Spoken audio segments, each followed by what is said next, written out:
The most important issue right now is the Strait of Hormuz. From my perspective, Iran has changed the situation fundamentally.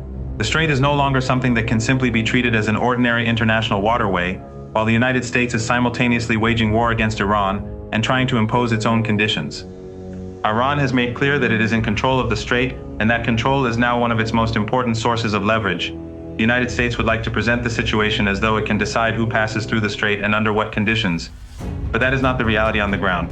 Iran has been very clear that normal shipping cannot simply resume while the blockade on Iran remains in place and while American forces continue to threaten the country. This is also why the discussions with Oman are important. Oman has a relationship with both sides, and there has been an effort to establish an arrangement that could allow shipping to become more normal. But from the Iranian perspective, this cannot simply mean that Iran gives up its leverage and the United States gets everything it wants. There have to be conditions, and those conditions have to be respected. The problem is that the United States has repeatedly violated commitments and then expected Iran to continue behaving as though nothing happened. That is not going to work. Iran has learned from the previous agreements that promises are not enough. If there is going to be an understanding over the strait, there also has to be an end to the blockade, an end to the military threats, and meaningful economic relief. So, I don't see the Strait of Hormuz simply as a question of shipping. It is part of the broader political struggle. Iran has leverage there, and it is using that leverage because it believes that military pressure and sanctions cannot continue indefinitely without a response. If the United States wants normal shipping, it has to deal with the political conditions that created the present crisis in the first place. And this is where the question of the agreement becomes very important. Iran is not looking at the strait in isolation. It is looking at the entire situation that led to the present confrontation. The previous understanding was supposed to create a path toward reducing tensions, but from the Iranian perspective, the United States did not fulfill its commitments. So now Iran is much more cautious about making another arrangement based simply on promises. The discussions with Oman are therefore significant because Oman can communicate with both sides. But even if Iran and Oman agree on a route for commercial shipping, that does not automatically mean that the strait returns to the situation that existed before the war. Iran has made a distinction between agreeing on a safe route and fully normalizing navigation. The second question depends on what happens with the American blockade and the wider confrontation. That gives Iran considerable leverage. The United States wants the strait reopened because the disruption affects not only Iran but the entire global economy. But Iran is saying that if Washington wants normal shipping, it has to address the reasons why the strait became a major point of confrontation in the first place. So I think we should be careful when we hear statements that a technical agreement over shipping means that the larger dispute has been resolved. It does not. The underlying issues remain, and Iran is unlikely to surrender the leverage it has gained without receiving something meaningful in return. I don't think the new military pact between Saudi Arabia and Pakistan is going to change the basic balance of power very much. From my perspective, its main significance is connected to Yemen rather than Israel. The question is what these countries can actually do against Yemen that the United States and its allies were unable to do after years of war. Yemen has already demonstrated that it can impose enormous pressure on Saudi Arabia without needing to invade Saudi territory. Its missiles and drones can target critical infrastructure, oil facilities, and export routes. Saudi Arabia has spent hundreds of billions of dollars fighting Yemen, and yet it failed to defeat Ansarullah.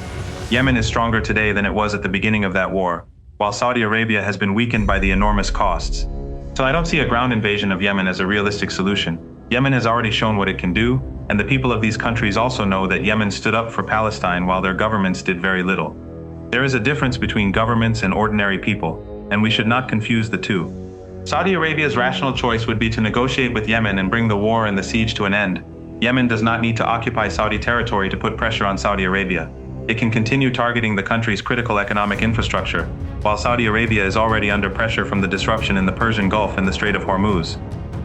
And this is where the economic dimension becomes extremely important. The Gulf states have lost substantial amounts of money during this crisis, and may increasingly need to bring their assets back from Western markets to support their own economies. Trump had hoped to attract trillions of dollars from the Persian Gulf into the American economy. Instead, if this situation continues, some of that money could begin moving in the opposite direction. So the pressure is not only military, it is economic and political as well. Saudi Arabia has the opportunity to end this by negotiating with Yemen, but continuing the confrontation only makes the situation more difficult for everyone involved.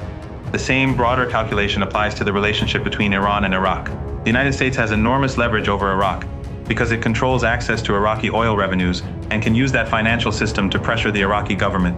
So although there is strong public support in Iraq for the resistance and for the Palestinian people, the government itself operates under very serious American pressure. Iran, however, has consistently argued that its objective in Iraq is not to control the country. When the United States invaded Iraq, Iran opposed the occupation and later worked with different Iraqi forces to undermine the American presence. Iran also helped Iraq in practical ways, including providing electricity and natural gas before the recent damage to Iranian infrastructure. This is important because the narrative that Iran is responsible for instability across the region ignores the role of the American military presence. Iran's position has been that the United States should leave the region and allow the countries of the region to determine their own future. In Iraq, Syria, Afghanistan, and elsewhere, Iran has seen the removal of American forces as the central issue. So when we look at the current confrontation, we should not separate Iran's actions from the wider regional picture. The Strait of Hormuz, Yemen, Iraq, and the Gulf states are all connected. The United States has military and financial leverage, but Iran has developed its own forms of leverage.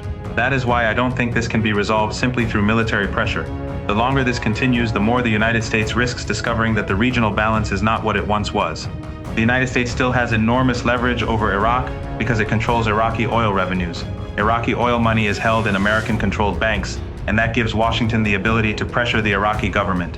If Baghdad refuses to follow American demands, the United States can effectively strangle the country financially. We saw this very clearly when Dr. Adil Abdul Mahdi was prime minister. He tried to make a major agreement with China, in which Iraqi oil would be exchanged for infrastructure development, keeping the money outside the American financial system. The United States saw that as a challenge to its control over Iraq, and Abdul Mahdi was eventually removed. So the problem is not that Iraqis are naturally opposed to Iran or that Iran controls Iraq. The reality is much more complicated. The hearts and minds of many Iraqis are with the resistance and with Palestine, and Iran has strong relationships with many political and military forces in the country. But the Iraqi government remains under enormous American pressure. This is also why I reject the idea that Iran supported the American invasion of Iraq. Iran opposed the 2003 invasion. It did not allow the United States to use Iranian territory, and after the occupation began, Iran worked with Iraqi forces to undermine the American presence. The same pattern existed in Afghanistan and Syria. Iran's objective was not to create instability for its own sake, it was to oppose what it considered an American imperial presence in the region. That has been the consistent strategic priority, and this is why I think the broader regional picture is so important. The United States has tried to maintain its influence through military bases, financial pressure, sanctions, and political leverage, but at the same time, Iran has spent decades developing relationships with countries and movements across the region that oppose that presence. So when Washington puts pressure on Iran, it is not dealing with Iran in isolation. The consequences can spread through Iraq, Yemen, the Persian Gulf, and the Strait of Hormuz. Every one of these areas gives Iran a different form of leverage. That is also why I don't think the United States can simply return to the old situation through military force. Iran has learned from previous confrontations, and the regional balance has changed. The Americans may still possess enormous military capabilities, but military power alone does not guarantee political control. For me, that is the central issue. This is no longer simply about one agreement, one country, or one military confrontation. It is about whether the United States can continue controlling the region in the way it has for decades, or whether the countries of the region are finally going to determine their own future.